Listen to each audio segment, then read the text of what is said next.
Hello dear students, BCom part 1 के principles of business management paper में unit second में आज का हमारा टॉपिक है लिमिटेशंस ऑफ प्लानिंग, यानी कि नियोजन की सीमाएं। तो आज की क्लास में हम बात करेंगे कि प्लानिंग की क्या क्या लिमिटेशंस होती हैं। तो शुरू करते हैं और जानते हैं लिमिटेशंस ऑफ प्लानिंग। इनमें सबसे पहला है एम्बिगुअस ऑब्जेक्टिव्स एंड प्लान्स, यानी कि उद्देश्यों और योजनाओं की अस्पष्टता। कि योजना बनाते समय अगर उद्देश्य स्पष्ट रूप से निर्धारित नहीं किए गए और जो नीतियाँ, प्रोसीजर्स और रूल्स हैं इनमें भी अस्पष्टता है तो योजना को सफलतापूर्वक लागू नहीं किया जा सकता है। Sometimes established objectives and the plans, for example policies, procedures, rules etcetera, to achieve them are ambiguous. Ambiguity may even arise when these are expressed in qualitative or intangible forms. In such cases, planning cannot succeed. And the second is lack of reliable facts and information. कि अगर विश्वसनीय सूचनाएं नहीं हैं तो सूचनाओं और तथ्यों की विश्वसनीयता के अभाव में योजना सफल नहीं हो सकती. If reasonably reliable facts and information are not available, planning is bound to fail. Third one is inaccurate premises, यानी कि त्रुटिपूर्ण आधार या मान्यताएं. Every plan is based on certain premises और assumptions. They must be accurate today and must remain accurate during the plan period, कि उनको आज और योजना अवधि में सही होना चाहिए. But sometimes the assumptions remain no more valid and accurate during the implementation phase due to the change in conditions. Consequently, the value of the plan is lost. And the next is stifles initiatives, कि यह पहलपन को रोकती है क्योंकि योजना के कारण certain policies और प्रोसीजर्स और मेथड्स के फ्रेमवर्क में ही काम करना होता है. और अगर योजनाओं में मोटिवेशन के लिए कोई प्रोविज़न नहीं है तब भी यह कर्मचारियों के या स्टाफ के इनिशिएटिव को रोकता है. तो इस तरीके से जो पहलपन है वह डिस्करेज्ड होता है.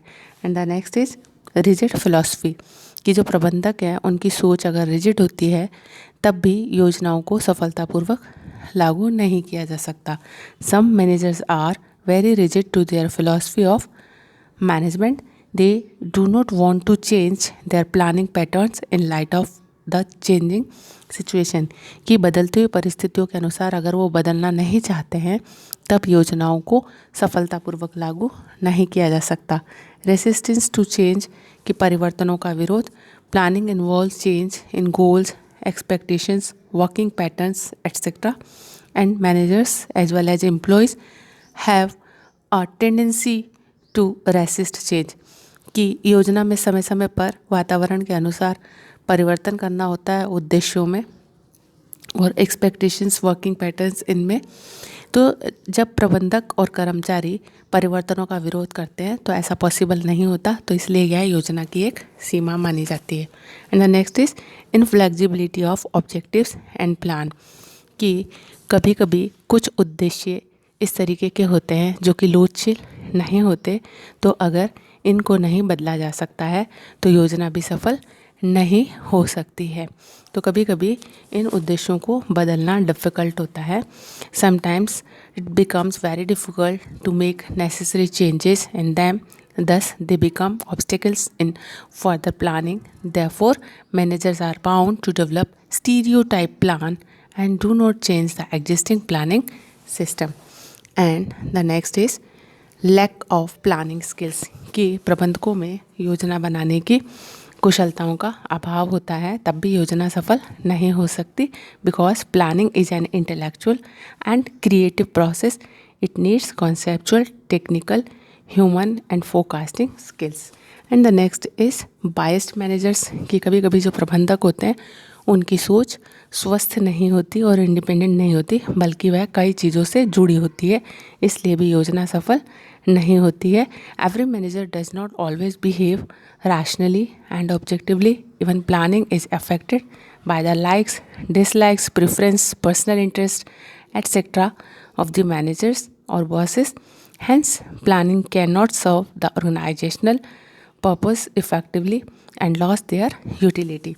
And the next is failure to integrate with other functions, कि अगर प्रबंधक योजना को अन्य कार्यों से नहीं जोड़ पाता है तब भी यह सफल नहीं होती है.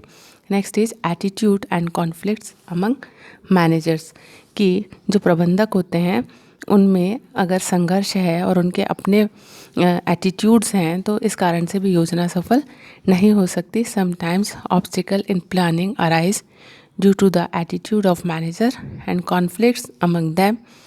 The reason of such attitudes and conflicts may be conflicts on the goals, conflicts on the selection, conflicts on their roles. तो इस तरीके से अगर उनमें किन्हीं भी बातों को लेकर संघर्ष है और विवाद है तो योजना को इफेक्टिवली इम्प्लीमेंट नहीं किया जा सकता है.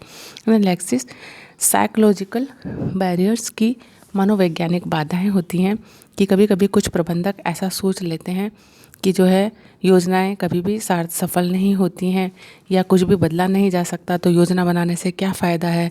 Some manager feel that present is more important than the future and some things like certain things are bound to happens, की कुछ चीज़ें तो होकर ही रहती हैं. So some managers feel that certain things are bound to happens in future, such things can not be change by planning. तो इस तरीके से ये उनके मनोवैज्ञानिक विचारों का जो प्रभाव है वह योजना को प्रभावित करता है और योजनाएं सफल नहीं होती. In the next is expensive, कि यह एक खर्चीला कार्य होता है क्योंकि इसमें सूचनाओं और तथ्यों को इकट्ठा करना होता है और इसी के साथ साथ इसको इकट्ठा करने में काफ़ी धन और समय लगता है. Time, money and energy required होती है. तो इसलिए इस कार्य को करने के लिए काफ़ी समय, धन और प्रयासों की ज़रूरत होती है. Therefore some organization can not reap benefits of detailed planning. तो इस तरीके से वह योजनाओं के लाभों को नहीं उठा सकते हैं या उठा पाते हैं. नेक्स्ट इज इनएडवोकेट रिसोर्सेज, की अपर्याप्त संसाधन. Planning and implementation of plans require advocate human, physical, financial, informational resources, की इन पर्याप्त संसाधनों की ज़रूरत होती है जिनमें कि मानव संसाधन है, भौतिक संसाधन है और वित्तीय संसाधन है. अगर ये अपर्याप्त हैं तो योजना सफल होने में संशय रहता है. तो इस तरीके से इन एडवोकेट रिसोर्सेज भी नियोजन की एक सीमा कही जा सकती है. इसके बाद में हम बात करने जा रहे हैं नेक्स्ट की, जो कि है इन्वेस्टमेंट पैटर्न्स, कि अगर कंपनी के इन्वेस्टमेंट पैटर्न्स ऐसे हैं कि उसने सारा धन किसी पर्टिकुलर काम में लगा दिया है तो फर्दर प्लानिंग के लिए उनके पास में फंड्स नहीं होते हैं. The existing investment pattern in an organization may become an obstacle in the way of planning. In fact, in most of the cases, once funds are invested in certain fixed assets, future planning remains limited around to those assets, at least for a certain period. The next is delay in actions, कि जो है कार्यवाही में या कार्यों में विलंब होता है. Planning is time consuming process, इसमें बहुत समय लगता है. इट में delay the actions, therefore sometimes it is avoided in order to take quick actions, कि इसके द्वारा तत्काल कार्यवाही नहीं की जा सकती. डिफ़िकल्टीज इन इम्प्लीमेंटेशंस, कि इसके द्वारा इसको लागू करने में भी समस्याओं का सामना करना पड़ता है, जैसे कि इम्प्रॉपर एक्शन प्लान होते हैं या formulation and communication of proper policies, procedures, rules. तो ऐसे कारणों से इनके आधार पर जो है योजना को सफलतापूर्वक लागू नहीं किया जा सकता. So it can be said sometimes difficulties arise in implementation of plans. Such difficulties में arise due to the certain reasons as improper action plans, की सही योजनाएं नहीं हैं. Formulation and communication of proper policies, इस ग्राउंड के ऊपर भी योजना जो है असफल हो सकती है. एंड मिसअंडरस्टैंडिंग ऑफ प्लान्स, की इस योजना को सही प्रकार से समझा ना गया हो. Defective control and feedback system, तो ऐसे कारणों के आधार पर या इन आधारों पर योजना असफल हो जाती है. And the next is rapid and random changes, की जो योजना है उसमें काफ़ी चेंज करना पड़ता है according to changes. Today's business environment is changing at a rapid pace. Many changes take places in a random manner, they are unexpected. So ऐसे चेंजेस के अकॉर्डिंग अगर योजना को बदला नहीं जाता है तो योजना इफ़ेक्टिव नहीं होती है. तो यह भी प्लानिंग की एक लिमिटेशन कही जाएगी। And the next is emergencies, कि कभी कभी कुछ ऐसी आपदाएं या आपातकाल आ जाता है कि जिससे योजना प्रभावी नहीं रहती है। Managers are required to respond immediately to unexpected emergency situations or events. In such situations, managers are bound to take action spontaneously. Hence, planning is of no use. कि कभी तत्काल कार्यवाही की आवश्यकता होती है, ऐसी दशा में नियोजन का कोई रोल या महत्व नहीं रह जाता है। तो यह उसकी एक कमी हुई, यह उसकी एक सीमा हुई। एंड एक्सटर्नल फोर्सेस यानी बाहरी दबाव, external environment forces do affect the success and effectiveness of planning. Ecological, social, cultural, political, legal, economical, technological, labour union, consumer union etcetera, इन सब बाहरी शक्तियों के दबाव के कारण जो है योजना प्रभावित होती है और इस कारण से योजना कभी कभी असफल हो जाती है। These forces have a great impact on the success and failure of the planning. The managers who can not anticipate of behavior and expectations of these forces and provide for them in the plan usually fail in their planning effort। कि अगर वह इनके बारे में नहीं सोचता और इनको सही से हैंडल नहीं कर सकता है तो योजना असफल हो जाती है। फॉल्स सेंस ऑफ सिक्योरिटी, कि कभी कभी ऐसा सोचना कि हमने योजना बना ली है और अब हम पूरी तरीके से सुरक्षित हैं, यह भी योजना की एक सीमा बन जाती है। समटाइम्स एक्सटेंसिव प्लानिंग में create a false sense of security to the effect that everything has been well considered in planning. Manager may tend to assume that as long as the performance goes on as per the plans, there is no cause of worry.